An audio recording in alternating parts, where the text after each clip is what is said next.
Assalamualaikum warahmatullahi wabarakatuh. Selamat pagi Bapak Ibu sekalian. Salam ASN berakhlak untuk Indonesia tangguh. Terima kasih sudah bertemu lagi kita pada kesempatan kali ini bersama Ngopi WE, ngobrol pintar ala Widya Iswara. Bapak Ibu sekalian, kita akan diskusi tentang atau seputar dunia Widya Iswara dan banyak kalangan yang menganggap Widya Iswara itu apa ya? Bertanya-tanya juga, apakah sama Widya Iswara dengan profesi-profesi yang lainnya? Nah, di hadapan kita pada pagi hari ini sudah hadir Ketua APWI Provinsi Lampung, Bapak Insinyur Taufik Hidayat, MM, MEP. Selamat pagi Pak Taufik. Selamat pagi Mas Agus. Bisa disapa dulu pemirsa kita. Assalamualaikum warahmatullahi wabarakatuh. Selamat pagi Tabi pun para pemirsa sekalian, rekan-rekan Widya Iswara dimanapun berada. Salam sehat selalu. Iya, terima kasih Pak Taufik. Kita langsung pada materi kita ya. Widya Iswara itu sebetulnya profesi apa sih Pak? Widya Iswara mungkin sering kita persamakan dengan guru dan dosen. Ya, sesungguhnya Widya Iswara juga alhamdulillah sudah diakui sebagai suatu profesi. Artinya baik guru, dosen maupun Widya Iswara untuk melakukan tugasnya harus profesional. Artinya memiliki dan didasari oleh ilmu pengetahuan dan kemahiran dan kemampuan yang khusus untuk melakukannya secara profesional. Berarti dibutuhkan profesionalisme untuk menjadi Widya Iswara Pak? Iya, sudah jelas. Begitu ya. Iya. Kemudian sehari-harinya tugasnya apa Pak?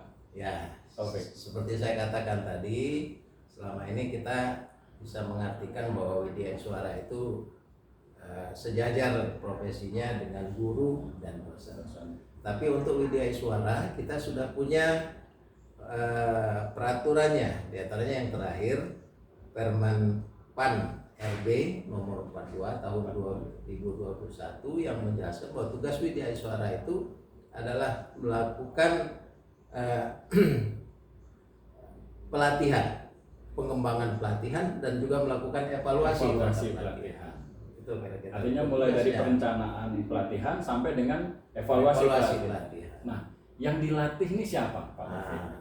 Kalau melihat rujukan itu, yang dilatih itu adalah ASN, kemudian juga memungkinkan non ASN juga, dan juga lembaga pemerintahan. Oke, berarti tugasnya pengelola lembaga pemerintahan itu juga harus lakukan pelatihan. Berarti bukan hanya ASN tapi juga non ASN dan penyelenggara atau pengelola dari lembaga pelatihan. Baik Pak Taufik.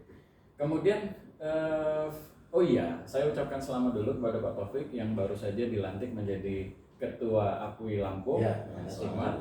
Mudah-mudahan bisa mengemban amanah dengan sukses sampai dengan akhir masa jabatan. Insyaallah. Nah, terkait dengan APWI Pak Taufik, apakah semua Widya Iswara itu wajib menjadi anggota APWI? Ya, di dalam Permen PAN RB nomor 42 2021 itu disebutkan dengan jelas bahwa seluruh Widya Iswara wajib menjadi anggota APWI. Nah, APWI ini sendiri adalah singkatan dari Asosiasi Profesional Widya Iswara Indonesia. Asosiasi Profesi Widya Iswara Indonesia. Iya. Yang merupakan satu-satunya asosiasi profesi Widya Iswara yang diakui, yang menaungi seluruh Widya Iswara ya, di Indonesia, termasuk di Provinsi Lampung. Iya. Berarti semua Widya Iswara itu wajib menjadi anggota APWI. Iya, wajib. Gitu ya Pak. Kemudian kalau misalnya Widya Iswara itu melakukan pelatihan, apakah dia harus memiliki kompetensi tertentu? Ya. Jadi pelatihan itu sendiri dilakukan dalam rangka untuk meningkatkan, membangun kompetensi. Ya. Berarti meningkatkan kompetensi ASN, meningkatkan kompetensi non ASN, dan juga penyelenggara lembaga pelatihan, pemerintahan. Ya, lembaga pemerintahan, dan kemudian sebelumnya juga harus meningkatkan kompetensi pribadinya sebagai widyaswara, Ya, gitu ya, jelas. Pak Taufik ya. Baik. Kemudian tujuan pembentukan APWI sendiri apa ya, Pak Taufik? Ya, di dalam anggaran dasar dan anggaran rumah tangga APWI sendiri itu cukup banyak, ada 6 tujuan. Yang pertama tentunya untuk menghubungkan aktivitas antara anggota dengan organisasi dan antar organisasi. Kemudian juga mengembangkan profesionalisme para widyaswara. Kemudian melakukan advokasi juga perlindungan terhadap widyaswara. Kemudian juga meningkatkan kesejahteraan. Nah, ini yang penting nih, Pak Taufik. Ya, meningkatkan kesejahteraan ini tentunya luas pengertian. Termasuk juga yang keenam itu menampung dan menyalurkan aspirasi para anggotanya. Ya. Gitu. Meningkatkan kesejahteraan para anggota. Itu kalau misalnya diwujudkan dalam bentuk konkret, ada nggak? Ya, ini menarik ini kalau bicara tentang kesejahteraan. Tapi ya, APWI ini sendiri bukan organisasi profit seperti koperasi atau sejenisnya, gitu ya.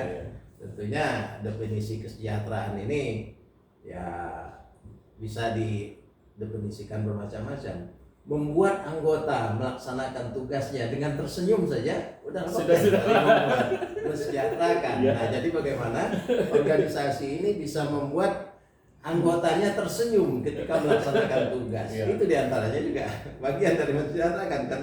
Terus artinya APWI berupaya agar seluruh anggota APWI itu, seluruh widyaswara bisa melaksanakan tugasnya dengan baik, sesuai dengan tusinya, dengan kenyamanan gitu ya. Nah, karenanya kita juga menghimbau seluruh anggota widyaswara yang ada di Lampung untuk menjadi anggota APWI gitu ya, mengikuti ketentuan peraturan yang ada gitu ya. Ya, kan ada anggota APWI yang di kabupaten kota. Yang bernaung di BKPSDM masing-masing kabupaten kota. Ada juga mungkin di dinas pendidikan misalnya. Ada juga lembaga pendidikan, kemudian ada yang di institusi kesehatan, begitu ya. Pertanian juga ada. Itu semuanya harus masuk menjadi anggota APWI. Ya, karena mungkin saja mereka yang statusnya vertikal juga nanti masuk secara di kelembagaan, kementerian dan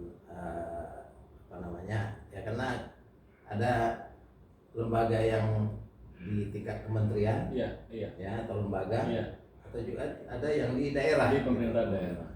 Nah, kalau strukturnya sendiri di DPD APWI Lampung bagaimana? Ya, strukturnya terdiri dari ketua, wakil ketua, dan di atasnya ada penasehat dan pembina. Penasehat dan pembina. Ya, kemudian ketua, wakil ketua, kemudian bidang-bidang. Nah, bidang-bidang ini kita bagi habis sesuai dengan tujuan tadi. Jadi mulai dari pengembangan kompetensi sampai tadi advokasi dan peningkatan kesejahteraan juga ada di situ. Karena ada peningkatan kesejahteraan dan pengembangan usaha. Nah, itu. Berarti mungkin harus menciptakan kemandirian juga ya, Pak Taufik ya. Insya Allah itu arahan yang disampaikan oleh DPP kepada kita supaya kita bisa mandiri. Nah, Pak Taufik ini masa jabatannya 5 tahun ya, Pak Taufik ya? 2021 sampai 2025. 2025 ya. Untuk 5 tahun ke depan apa nih perencanaan program kegiatan Pak Taufik? Ya, kita baru dilantik di akhir Desember yang lalu, dan sekarang kita sedang menyusun program-program unggulan kita. Di antaranya juga bagaimana kita mengembangkan kompetensi ASN, baik itu di bidang e-learning dan sebagainya, termasuk juga nanti di bidang pengembangan usaha yang kita katakan tadi. Kalau nggak salah kan teman-teman dari APWI sudah mulai menjajaki bidang-bidang usaha ya, seperti kemarin keripik, Ya. kemudian kopi gitu. Ya, karena kita juga di samping nanti mengembangkan e-learning, juga ada kesempatan untuk mengembangkan e-commerce. E-commerce Ya, sehingga ya. Media elektronik digital ini bisa kita manfaatkan sebagai bagian dari usaha pengembangan usahanya APWI sendiri. Baik, Pak Taufik, ini kita ngobrol agak ringan sedikit. Ya. Pak Taufik kan dulu pejabat tinggi Pratama ya, di Pemprov gitu. Ya. Kalau tidak salah terakhir itu sebagai asisten ya, Pak Taufik. Nah, kemudian Pak Taufik menjadi Widya Iswara gitu. Apa kira-kira yang mau diperoleh atau mau dicari atau mau disumbangsikan untuk Widya Iswara ini apa, Pak? Ya, terima kasih. Kalau bicara tentang dunia Widya Iswara, saya kira satu dunia yang memang sudah saya geluti sejak tahun 1997. Saya sudah mengajar di Badan Diklat Provinsi Lampung sampai 2007. Kemudian kita tidak mengenal lagi Widya Iswara luar biasa, sehingga saya tidak lagi aktif. Kemudian 1 tahun menjelang pensiun ada kesempatan untuk mengikuti proses peralihan JPT, dan alhamdulillah saya dan diikuti oleh Pak Krisna ikut menjadi Widya Iswara. Nah, tentunya ini ada misi dari pengaturan yang demikian. Kita lihat bahwa dalam proses pembelajaran itu, proses pengajaran, proses belajar itu ada yang kita kenal dengan istilah menghadirkan pengalaman. Presence experiences. Nah, ini yang kita lihat bahwa ya insya Allah ada pengalaman-pengalaman yang bisa kita bawa. Tentu belajar, kita sharing kepada kawan-kawan. Tidak hanya dari buku saja gitu. Betul, tidak hanya dari teks aja kan gitu ya, tapi harus juga dari pengalaman-pengalaman, dan Pak Taufik mungkin kaya dengan pengalaman itu ya. Ya, insya Allah lah ada pengalaman yang bisa kita sharing kepada kawan-kawan. Nah, untuk para Widya Iswara, Pak Taufik kan sekarang sudah Widya Iswara ahli utama. Untuk para Widya Iswara yang masih muda, atau pratama, muda, madya, itu apa saran himbauan Pak Taufik? Saya kira kalau Widya Iswara bergabung di dalam APWI, dalam APWI sebagai asosiasi profesi, tentunya ada kode etik. Ada etika perilaku. Itulah yang kita ikuti. Di dalam itu juga udah banyak itu termuat upaya untuk bagaimana kita berperilaku yang baik, bagaimana kita meningkatkan kapasitas diri dan sebagainya. Insya Allah kalau itu diikuti bisa. Berarti kata kuncinya adalah integritas dan kapasitas gitu ya. Betul. Nah, terakhir Pak Taufik, selama menjadi Widya Iswara atau bahkan mungkin selama menjadi pegawai, Pak Taufik kan sudah lama sekali menjadi pegawai. Apa suka dukanya Pak Taufik? Ya, suka duka menjadi pegawai saya kira relatif lah ya. Sukanya banyak, dukanya juga ada. Relatif saya kira kita untuk mengupas masalah itu. Tapi saya kira yang paling menarik bahwa kita selaku ASN mengabdikan diri kita untuk ikut bagaimana membangun negeri ini, mencerdaskan atau membangun kesejahteraan masyarakat melalui tugas-tugas yang ada pada sesuai dengan fungsi ASN sebagai pelaksana kebijakan publik, sebagai pelayan publik dan pemersatu bangsa. Demikian Bapak Ibu sekalian diskusi kita dengan Bapak Insinyur Taufik Hidayat, MMMIP, sebagai Ketua APWI Provinsi Lampung. Mudah-mudahan bisa mencerahkan bagi Bapak Ibu sekalian pemirsa channel dari Ngopi WI, Ngobrol Pintar ala Widya Iswara. Terima kasih. Assalamualaikum warahmatullahi wabarakatuh. Salam ASN berakhlak untuk Indonesia tangguh.